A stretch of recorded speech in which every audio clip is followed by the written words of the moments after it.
జనాన్ని ఉర్రూతలూగించాలన్నా, ఉద్యమం వైపు నడిపించాలన్నా సాహిత్యం, సంగీతం కీలక పాత్ర పోషిస్తాయి. పాటకుండే పవర్ అలాంటిది. జానపద పాటలకు, మట్టి పాటలకు పుట్టినిల్లు లాంటి తెలంగాణలో ప్రస్తుతం ఒక పాట మారుమోగిపోతుంది. ఒక్క తెలంగాణలోనే కాదు, ప్రపంచవ్యాప్తంగా తెలంగాణ వాళ్ళు ఉన్న ప్రతి చోట ఈ పాటే దుమ్ము లేపుతోంది.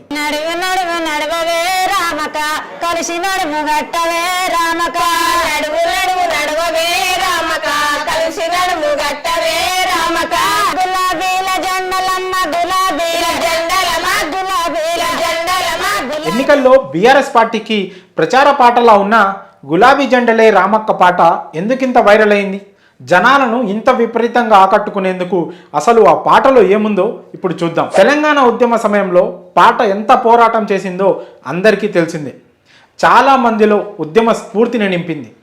దివంగత గద్దర్ రాసి పాడిన పొడుస్తున్న పొద్దు మీద నడుస్తున్న గానమా వీర తెలంగాణమా పాట ఎంతో మందిలో ఉద్యమ స్ఫూర్తి రగిలించింది, ఉద్యమం వైపు నడిపించింది. అలాగే ఎన్నికల సమయంలో కూడా కొన్ని పాటలు జనాల మైండ్ సెట్ను, మూడ్ను మార్చేస్తుంటాయి. ఉదాహరణకు 2019 ఆంధ్రప్రదేశ్ ఎన్నికల్లో రావాలి జగన్ కావాలి జగన్, అలాగే వస్తున్నాయి వస్తున్నాయి జగన్నాథ రథచక్రాలు పాటలను జనాలు ఎంతగా ప్రభావితం చేశాయో మనం చూసాం. ఒక అద్భుతమైన పాట జన సమూహంలో హవాను సృష్టిస్తుంది. ఇప్పుడు ఈ గులాబీ జెండలే రామక్క పాట కూడా బీఆర్ఎస్కు అలాంటి వైబ్స్నే క్రియేట్ చేస్తుంది.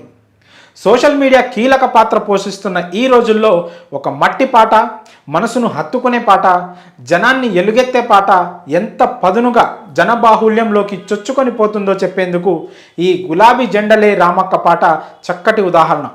ఈ పాట కేసీఆర్ నేతృత్వంలోని భారత రాష్ట్ర సమితికి ఎన్నికల ప్రచార పాటగా ఉన్న ఇందులో మట్టి సువాసన ఉంది. పల్లెల్లో వరినాట్లు వేసుకుంటూ పాడుకునే పాటలా తీర్చిదిద్దారు.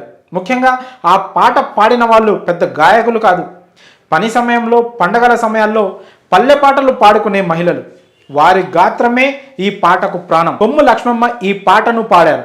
అలాగే బొల్లె సుశీల, అనసూయ, శాంతమ్మ, కళమ్మ కోరస్ అందించారు. పల్లె పరిమళాన్ని వారి గొంతులో నింపుకొని అదో పొలిటికల్ సాంగ్ అనే విషయాన్ని కూడా మర్చిపోయి ప్రత్యర్థి పార్టీల నేతలు కూడా డ్యాన్స్ వేసేలా పాడారు.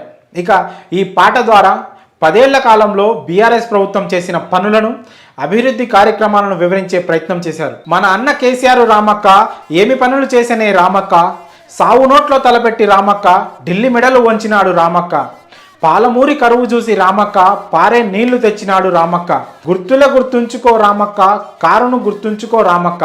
ఇలా తెలంగాణ సాధన కోసం కేసీఆర్ ఏం చేశారు, తెలంగాణ సాధించిన తర్వాత తెలంగాణకు ఆయన ఏం చేశారో వివరిస్తూనే ప్రతి ఒక్కరికి అర్థమయ్యేలా కారు గుర్తును గుర్తు చేశారు. ఇక పాటకు ఎంత శక్తి ఉంటుందంటే చెప్పే సబ్జెక్ట్ ఎంత సంక్లిష్టంగా ఉన్నా ఎంతో అందంగా, ఎంతో సులువుగా సాధారణ జనానికి కూడా అర్థమయ్యేలా చేస్తుందో చెప్పడానికి ఈ గులాబీ జెండలే రామక్క పాటే ఉదాహరణ.